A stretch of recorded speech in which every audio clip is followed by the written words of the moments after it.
ఇంకా కొద్ది రోజుల్లో ఎన్నికలు దగ్గర పడుతున్న సందర్భంలో ఒక ప్రమాదకరమైన చట్టం ఆంధ్రప్రదేశ్ రాష్ట్రంలో అప్పుడు ఉన్నటువంటి వైసీపీ నాయకత్వం చట్టాన్ని తీసుకురావడం జరిగింది. ఆ చట్టమే ల్యాండ్ టైటిలింగ్ యాక్ట్. ఆ ల్యాండ్ టైటిలింగ్ యాక్ట్ ద్వారా రైతుల భూమి రైతులది కాదు, రైతుల యొక్క హక్కులని హరించేటువంటి ఒక నల్ల చట్టాన్ని తీసుకొచ్చి ఆ చట్టం ద్వారా సంక్రమించినటువంటి భూమి అంతా అప్పుడు ఉన్నటువంటి ముఖ్యమంత్రి వైసీపీ నాయకులైనటువంటి జగన్మోహన్ రెడ్డి గారి పేరుతో పుస్తకాలు ముద్రేసి ఫోటోలు పెట్టి ఈ యొక్క రైతుల భూమి పట్టాలని కూడా దానికి తర్జుమా చేసేటువంటి ఒక ప్రయత్నం ఆనాడు జరిగింది. ఎన్నికల సందర్భంలో ఇది బయటపడింది. ఆనాడు హామీ ఇచ్చింది కూటమి నాయకత్వం. కూటమి ప్రభుత్వం అధికారంలో రాగానే రైతుల హక్కులను కాపాడుతాం, ఈ నల్ల చట్టాన్ని రద్దు చేస్తాం, ఈ యొక్క హక్కు పత్రాలన్నింటినీ తిరిగి సరైనటువంటి విధానంలో మీకు అందిస్తామన్న ఒక హామీ ఇచ్చి ఎన్నికల్లో అధికారంలోకి వచ్చిన తర్వాత మొట్టమొదటి రోజు నుంచే మొట్టమొదటి నల్ల చట్టాన్ని రద్దు చేసింది కూటమి నాయకత్వం, చంద్రబాబు నాయుడు గారి నాయకత్వం. నల్ల చట్టాన్ని రద్దు చేసి ల్యాండ్ టైటిలింగ్ యాక్ట్ రద్దు అయ్యాక లెక్క చూస్తే అప్పటికే ఈ రాష్ట్రంలో 23 లక్షల పట్టాదారు పాస్ పుస్తకాలని జగన్మోహన్ రెడ్డి ఫోటోతో ఆయన పేరుతో మన భూములు మార్చేసి పుస్తకాల పంపిణీ కూడా జరిగిపోయిందని చెప్పి మీ అందరికీ మనం చేస్తున్నాం.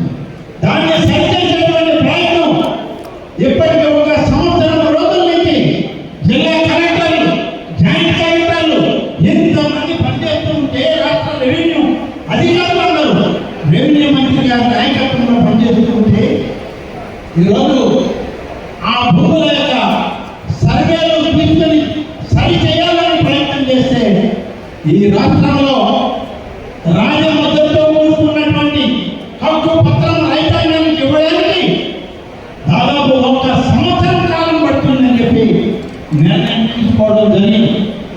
ఈ డిసెంబర్ 31కి కొత్త పాస్ పుస్తకాలు ఇవ్వాలన్నటువంటి నిబంధన రాష్ట్ర ప్రభుత్వం తీసుకుంది. మార్పులు చేస్తూ ఉన్నారు. సంవత్సరం నెల నెల ఇవన్నీ చేస్తూ దాదాపుగా 6,700 గ్రామాల్లో 23 లక్షల పాస్ పుస్తకాలని పంపిణీ చేసిన దాన్ని ఇవాళ సరిచేసేటువంటి ప్రయత్నం చేస్తున్నాం. దీనికి ఆనాడు చేసినటువంటి దుర్మార్గమైనటువంటి ఆలోచన, నా భూమి ఉంటే లేదా ఒక రైతు భూమి ఉంటే దానికి సర్వే రాళ్ళు కూడా మార్చేశారు. సర్వే రాయి పైన జగన్మోహన్ రెడ్డి బొమ్మ, సర్వే రాయి పైన ఆనాడు ఉన్నటువంటి రైతు పేరు లేదు, ఆ ముఖ్యమంత్రి పేరు, ఆ ముఖ్యమంత్రి బొమ్మ, ఆ ముఖ్యమంత్రి పాస్ పుస్తకం, ఆ రైతు యొక్క భూమి ఎవరిది అని అడిగితే ఎవరి అని చెప్పేటువంటి హక్కు రైతులు కూడా లేదు. మొత్తానికి మొత్తం జగన్మోహన్ రెడ్డి పేరుతో లక్షలాది ఎకరాలు ఈ రాష్ట్రంలో రైతుల భూమిని వాళ్ళు హరించి వేసే ప్రయత్నం జరిగింది ఎన్నికలకు ముందు. అందుకనే ఆ చట్టాన్ని రద్దు చేసి ఇవాళ మొదలుపెట్టే ప్రతి నెల ప్రతి నియోజకవర్గంలో జిల్లా అధికారులు, మండల అధికారులు ఈ యొక్క భూమి పత్రాలను సరిచేసి కొత్త పాస్ పుస్తకాలను ఇవ్వడం జరుగుతుంది.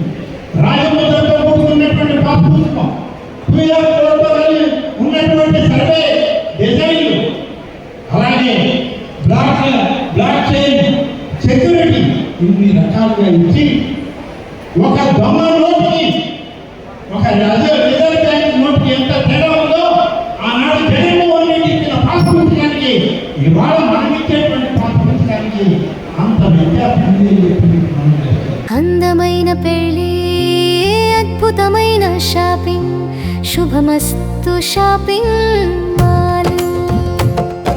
సంబరాల పెళ్లి, సంతోషమైన షాపింగ్, శుభమస్తు షాపింగ్ మాల్. ఇంట్లో పెళ్లి అంటే ఆనందం, సంబరం, ఇంకా చాలా షాపింగ్. వధువు పట్టు చీరల నుండి వరుడు శర్వాణీల వరకు, అమ్మా నాన్నల డ్రెస్సుల నుండి పిల్లల ఫ్యాషన్ వరకు, పెళ్లికి కావలసిన ప్రతి ఒక్కరి డ్రెస్సులు ఒకే చోట. మన శుభమస్తు షాపింగ్ మాల్ లో ట్రెడిషనల్ అండ్ మోడర్న్ కలెక్షన్స్, ఇలా మొత్తం ఫ్యామిలీ కోసం. శుభమస్తు shopping mall, VRC centre, Nellore.